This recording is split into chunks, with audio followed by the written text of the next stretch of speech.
ಒಂದು ಸಿದ್ದರಾಮುಲ್ಲಾ ಖಾನ್ ಅನ್ನೋದು ಅವರ ನೀತಿಯನ್ನ ಪ್ರತಿಬಿಂಬಿಸಿ ನಾನು ಆ ಮಾತನ್ನ ಹೇಳಿದೆ.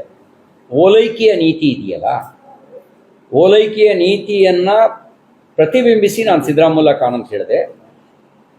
ಸಂಸ್ಕಾರದ ಕಾರಣದಿಂದ ನಮಸ್ಕಾರ ಮಾಡಿದೆ. ಹಿರಿಯರಿಗೆ ನಮಸ್ಕಾರ ಮಾಡಿ ಆಶೀರ್ವಾಡಿ. ಅರ್ಜುನ ಕುರುಕ್ಷೇತ್ರ ಯುದ್ಧಕ್ಕೆ ಮುಂಚೆ ಭೀಷ್ಮ ಮತ್ತು ದ್ರೋಣಾಚಾರ್ಯರ ಆಶೀರ್ವಾದ ಪಡಿತಾನೆ. ಮುಂಬರ್ತಕ್ಕಂಥ ಕುರುಕ್ಷೇತ್ರ ಯುದ್ಧಕ್ಕೆ ಮುಂಚೆ ನಾನು ಕೂಡ ಅರ್ಜುನನ್ ರೀತಿನಲ್ಲಿ ಆಶೀರ್ವಾದ ತಗೊಂಡಿದ್ದೀನಿ.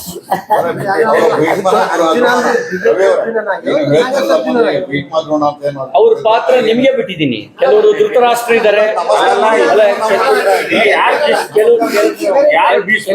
ಕೆಲವರು ಧೃತರಾಷ್ಟ್ರ ಇದ್ದಾರೆ, ಕೆಲವರು ಭೀಷ್ಮರಿದ್ದಾರೆ, ಕೆಲವರು ದ್ರೋಣಾಚಾರ್ಯರಿದ್ದಾರೆ, ಕೆಲವರು ಶಲ್ಯ ಅಂತ ಮಾವುದಿರು ಇದ್ದಾರೆ, ಕೆಲವರು ಶಕನಿಗಳು ಇದ್ದಾರೆ.